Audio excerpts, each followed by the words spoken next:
dito po sa interview ni NBI Director Atty. Melvin Matibag, mga kababayan, kasi siya po yung isa sa posibleng maging witness, mga kababayan, sa Monday, sa Lunes. Ano po kasi ang pagkakaalam ko, ipapatawag po itong si NBI Director Melvin Matibag. At dito sinagot niya, mga kababayan, yung ibinato ni Alan Peter Cayetano kahapon at aksidente pa nga na may naibulgar siya dito. So ito, i-play po natin. Itong si Attorney Melvin Chicago Matibag, ang director ng NBI. Director, wag kang mapipikon, ha? Magandang morning, Director Matibag. Si Kataning po at saka si Ka Jerry. Hi, J. Dozelin, may galab shoutout, ha? Umaga po. Pwede ka na lumabas ng bahay at magwala kapag bantaan mo yung kapitbahay mo. Hindi daw krimen yan, sabi ni Panelo. Katunying at Ka Jerry, sa lahat po ng tumatangkilik sa inyong programang Dos por Dos. Magandang umaga. At Katunying, hindi po ako yung pikunin. May kilala po ako pero hindi po ako yun. Marami daw. May mga nagtatampo daw sa inyo. Wala na raw tuloy silang mapuntahan. Tinutukoy dyan yung Chicago, mga kababayan. Ano yung sasabihin dito ni Atty. Melvin Matibag?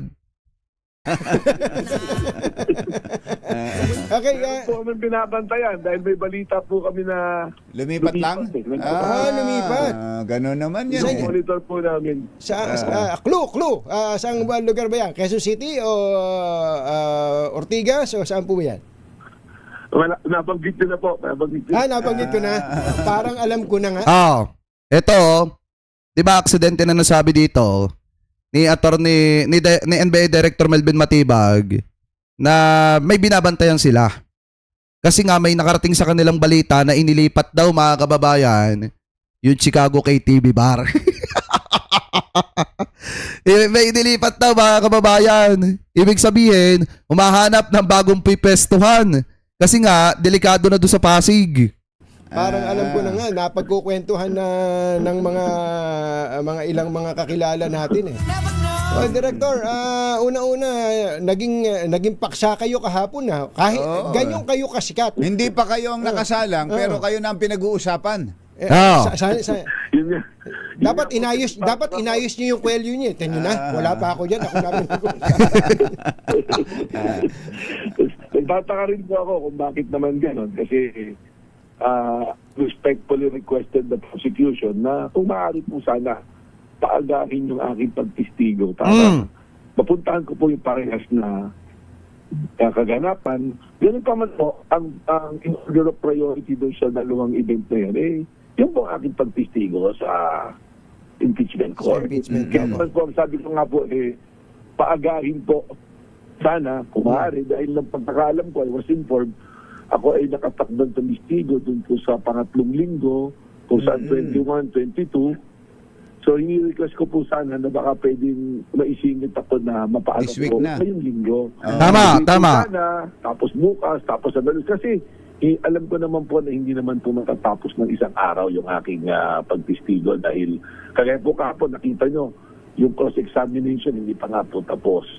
Meron lang po sana akong dadaluhan na isang importanteng event po sa Bangkok na kami po on regional yung scam po, yung mga ganyan po na makakapulong po na malaki sa ating bansa. Bakit po? Kung maalala nyo po, kaalis lang po natin sa dailies. Wait nga, hanap nga tayo ng copy na na mas malinaw. Tawag dito, mas malakas. Wait lang. Ito siguro. I-intro na kagad natin tong si Attorney Melvin Chicago Matibag. Yan, ito. Ang director ng NBI. Director, wag kang mapipikon, ha? Magandang morning, Director Matibag. Si Kataning po at saka si Ka Jerry. Magandang umaga po, Katunying at Ka Jerry, sa lahat po ng tumatangkilik sa inyong programang Dos por Dos. Medyo malakas. Magandang umaga at Katunying, hindi po ako yung pikunin. May kilala po ako pero hindi po ako yun. Marami daw. May mga nagtatampo daw sa inyo. Wala na raw tuloy silang mapuntahan. Okay, po kami binabantayan dahil may balita po kami na lumipat lang? Lumipat. Gano'n naman yan. Monitor po namin. Clue. Saan lugar ba yan? Quezon City o Ortigas o saan po ba yan? Nabanggit ko na po. Nabanggit ko na.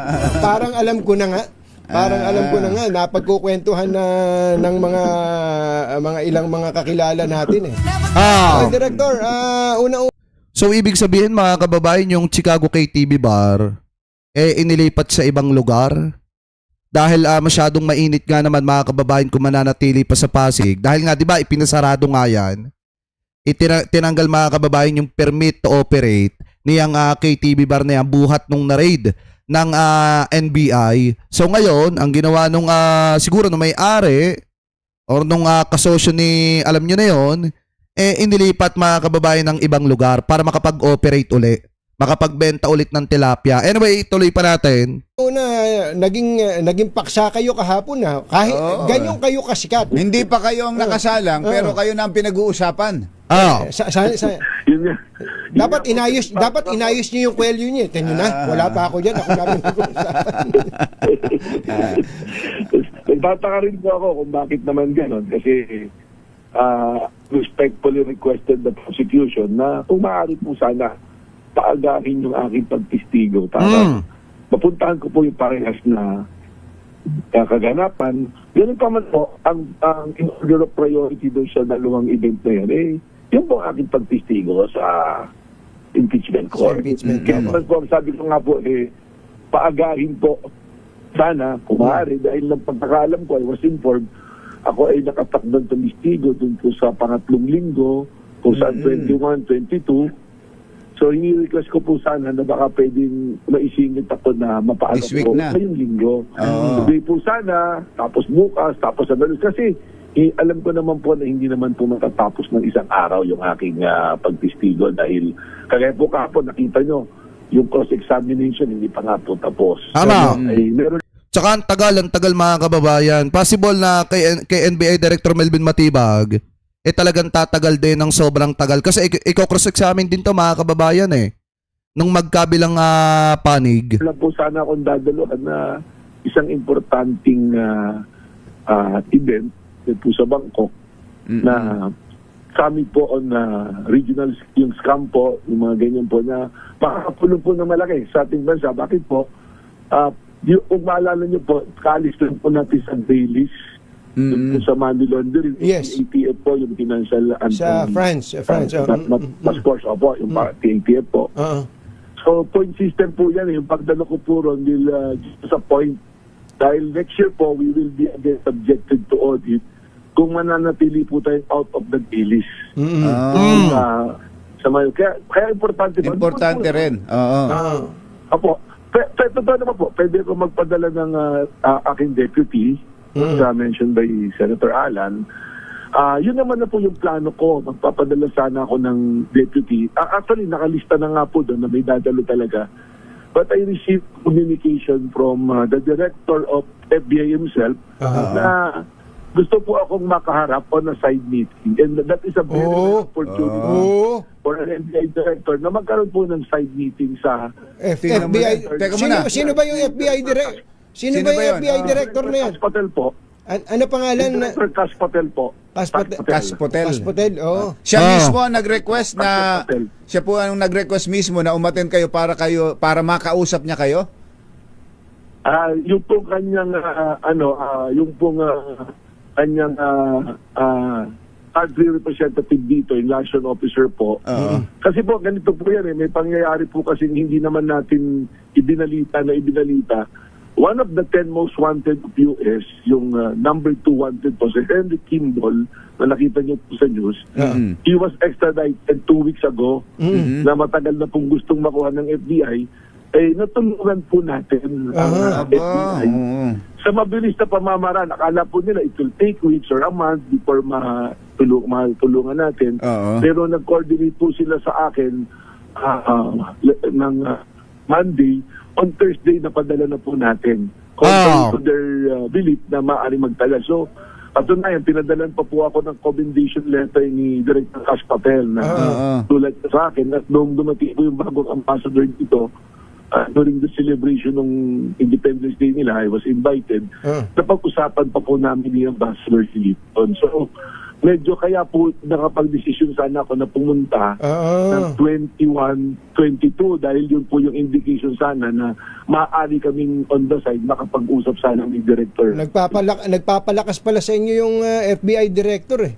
Hindi naman po, pero po kami mga importanteng bagay na pag-uusapan. Yes, Explanation. Kagaya po yesterday, another was wanted sa kanila for financial scam of $2.8 billion sa US. Na Pilipino siya, si Yung babae? Yung ba yun? Carlos Dizon. Hindi po, iba pa. Iba pa. Nakita ko nga. Ang tayo pala niyan, ano? Nag-surrender po sa akin and it will turn over it to them. So, maganda po kasi yung aking pakikipag-ugnayan, ang NDF pakikipag-ugnayan, at din po mga counterparts, not only in the US, but other mga hindi na po natin binabalita, pero tuloy-tuloy po natin ginagawa mula pa po nung tayo nagsimula sa NBI po. Ang ibinigay ho yatang petsa sa inyo dahil ang request nyo ay mapaaga ay sa Lunes, 20. Ganun ho ba? Nakakita po talaga ako ng 20. Yung third week pa, talagang nandun ako. Ang request ko po sana, on or before the 20th. The 20th. Po nun, matapos sana yung Sana matapos ang 20. Dahil 21 yung event. 21 yung event. Kung ipresenta po sana ako today or tomorrow, it's almost certain na by Monday, tapos na po siguro ako 3 araw. Para Monday night, makaalis po ako. At okay, early morning po ng Tuesday. Kasi po, ang totoo, yung orders po will start ng 20 eh. Sinasabi kong 21-22, ahabulin ko po yun para yung opportunity na sana po magkapag-meeting nga po kami on the side. Baka naman pwedeng matapos ng 20, no? Yung kung 20 man kayo isasalang, matapos ng 20. Matapos ng 20. Ay hindi, kung 20 isasalang, baka hindi matapos. Ano? Hindi, malabo matapos yan mga kababayan. Kasi dito pa nga lang kay Attorney Jeremy Loto, kita nyo, halos kumain mga kababayan ng napakaraming oras yung defense team ni Sara Duterte. Pihado, pagdating dito kay NBI Director Melvin Matibag, mas mahabang oras pa yung bubunuin mga kababayan bago matapos yung cross-examine sa kanya ng defense team ni Sara. Anyway, ituloy pa natin. Dapat masimulan ng this week. Dapat talaga Wednesday na. Palagay ko po, hindi po tatapos. Although narinig ko naman po yung order na sinabi ni Senate President ni Senate President Win Gatchalian na kung ano matapos ng Lunes, tapos umalis ako, pabalik ako. Ang iniisip ko po ngayon, baka ako po yung decision na mag-request na lang ako ng ibang araw para magkaharap po kami, meeting ko po si Director Patel ng FBI. O kaya, Director, para win-win. Ano kaya kumbidahin nyo na lang si Director dito sa atit ng maestima din. Makaranas naman siya ng Filipino hospitality. Actually, isa po sa plano ko yon na na I think dumating. Actually, yung pong nilang liaison officer, sabi nga, yung pinadala sa aking letter of commendation. Early on pa po, ang sabi nga is, there is the original signature, with signature, that we will give it to you when you meet. Yun po yung time na ginamit sa akin. So, okay lang naman po. Alam po ko na mas importante itong nangyayari after impeachment trial na kung saan tayo tinatawag na maging testigo. So, yun po yung priority natin dito. Opo. At least klaro na yan. Hindi nagpapabebe si Director Matibag. Hindi, sablay kasi naman talaga mga kababayan yung sinabi ni Alan Peter Cayetano kahapon. Kasi gustong palabasin ni Alan Peter Cayetano na dinidiktahan ni NBI Director Melvin Matibag yung proseso ng impeachment. Ano po yung pag-iimbita doon sa mga witnesses mga kababayan ay maliwanag naman na may mahalaga rin pupuntahan itong si NBI Director Melvin Matibag. Kumbaga ang dating lang nakikiusap itong si NBI Director na baka pwedeng maisingit siya sa schedule mga kababayan ngayong linggo. Ang problema, ang dami na agad sinabi ni Alan Peter Cayetano. Anyway, ituloy pa natin. Tataka lang ako kung bakit ang ginamit na term that I am dictating. The court. Alam naman natin na yun ay request. I'm respectfully requesting the prosecution, Kasi ganito naman po yung hearing, ang prosecution. And in a plea under the rules of court na suppletory po sa impeachment trial na sila pwedeng magkamado kung sino yung witness, kung sino yung katunayan po, if I will be present during the trial at bigla akong tinawag, hindi ako handa, wala po akong reason para tumanggi. Pero kung ganyan ho sila, Sinabi ko naman po, willingness and readiness to testify. willingness and readiness. Yun nga. Yun nga lamang po, ay meron nga sabi ni Red. Kaya nagtataka naman po ako, respectfully kay Senator Alan Peter Cayetano, bakit naman sasabihin na Didikta kayo. Wala naman po tayong poder para magdikta. Tayo po mga lingkod bayan ay tayo po susunod sa mandat. Wala po, I have high respect to the Senator judges, to the impeachment court. Mahirap po yung kanilang ginagawa. And the last thing that I want to do is makapagpabigat pa po sa gawain nila. Tama. Mas malalong magiging exciting ito at parang teaser ito, Director, na yung pagharap ninyo. Alam Peter Cayetano, talagang inaabangan niya. Ano naman po?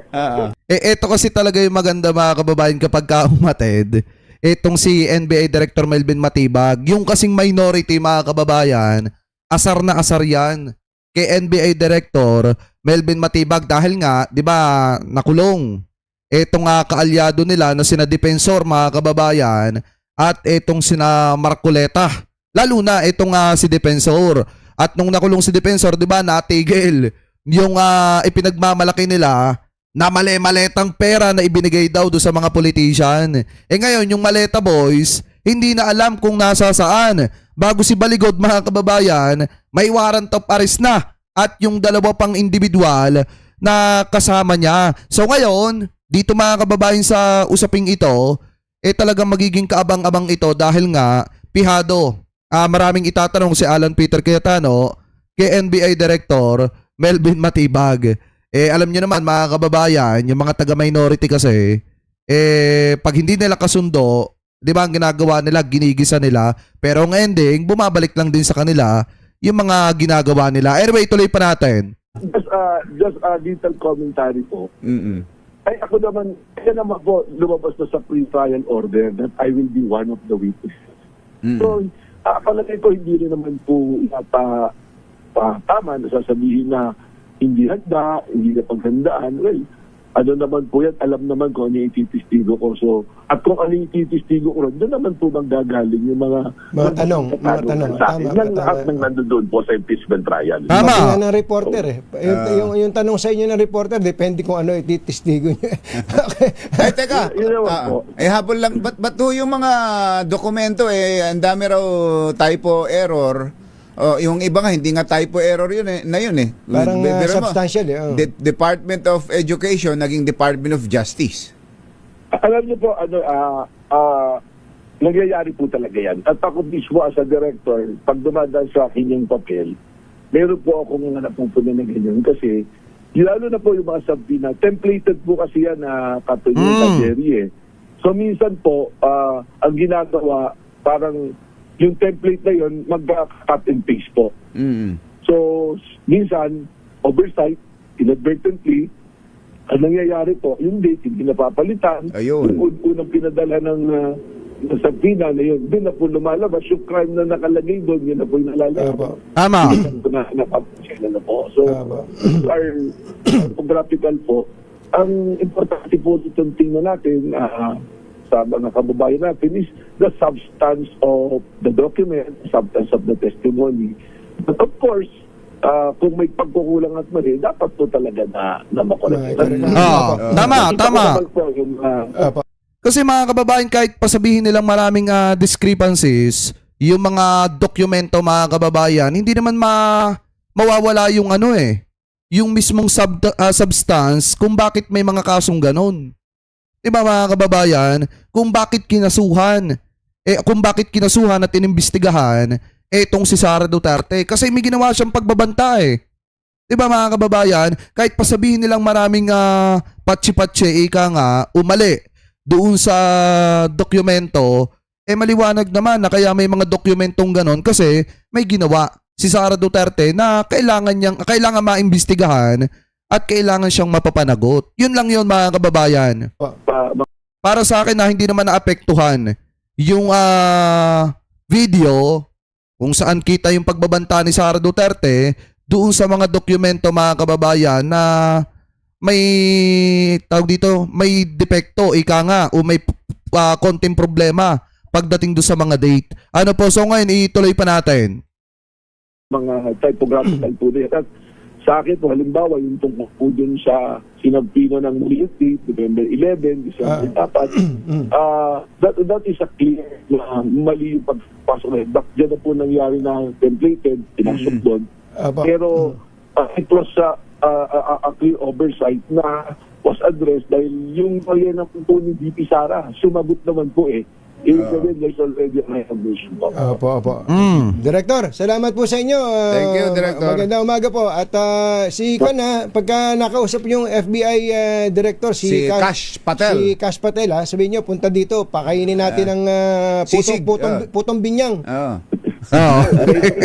Kape ni Katong. Salamat po, NBI Director Melvin Matibag. Thank you, sir. O ayan o. Kasi kung titingnan nyo mga kababayan, maling-mali nga naman yung ginamit na term kahapon ni Alan Peter Cayetano na dididiktahan ni NBI Director Melvin Matibag kung sinong iimbitahan at kung ano yung schedule mga kababayan. Kumbaga parang ang gustong palabasin ni Alan Peter Cayetano, dinidiktahan ni NBI Director yung impeachment court sa kung anong gagawin nito pagdating sa pag-iimbita sa mga witnesses mga kababayan. Wala namang kasing ganon. Di ba maliwanag na nakikiusap etong si NBI Director na baka pwedeng maisingit siya sa schedule ngayong linggo kasi nga may importante siya na pupuntahan. Pero ang daming sinabi ni Alan Peter Cayetano, mga kababayan, at kung ano-ano. Dahil nga, galit sila kay NBI Director Melvin Matibag dahil yung kasamahan nila, mga nakulong na. Kaya wala silang magamit ngayon na panglaban at pambato sa gobyerno mga kababayan. So kayo, kung kayo po ang tatanungin, ano po ang masasabi nyo? Hingil po dyan mga kababayan. Comment below na lamang po kung ano po ang comment at opinion po ninyo. Hingil po sa usapin na yan.